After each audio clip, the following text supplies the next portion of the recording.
O clima político está muito quente. Meu destaque hoje é sobre a estratégia infeliz do governo Lula e do PT de dividir o país entre ricos e pobres.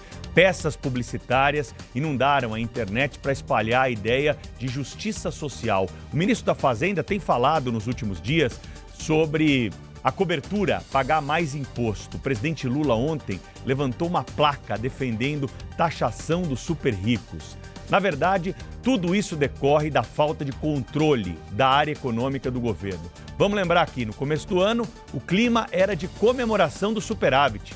O discurso estava voltado aos acertos da equipe fiscal. Os 15 bilhões festejados naquela oportunidade viraram um déficit de 52 bilhões de reais. Quer um exemplo de que isso está no DNA do PT? Veja quanto se paga, por exemplo, de IPTU em São Paulo. Obra de quem? Dele, prefeito Fernando Haddad, sobre o potencial construtivo dos imóveis do município. Só não vê quem não quer que o governo editou o decreto do IOF para cobrir um rombo pelo aumento de despesa. Está desesperado, num beco sem saída, apostando na velha ideologia, subindo no palanque também antes da hora.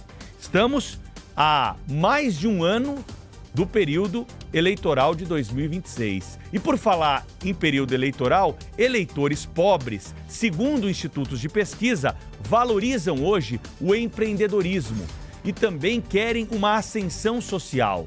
Essa tática de intimidação que aprofunda a divisão do país chega a ser repugnante. Qualquer governo tem o direito de conduzir o debate que quiser, mas a forma escolhida pelo governo Lula é perigosa.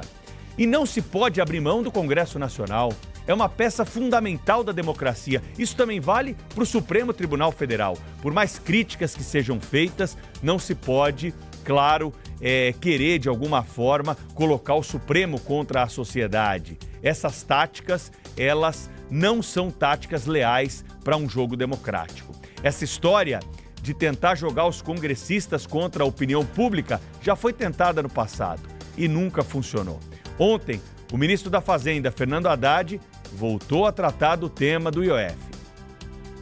O Congresso tem o direito de alterar as proposições do governo, é da democracia.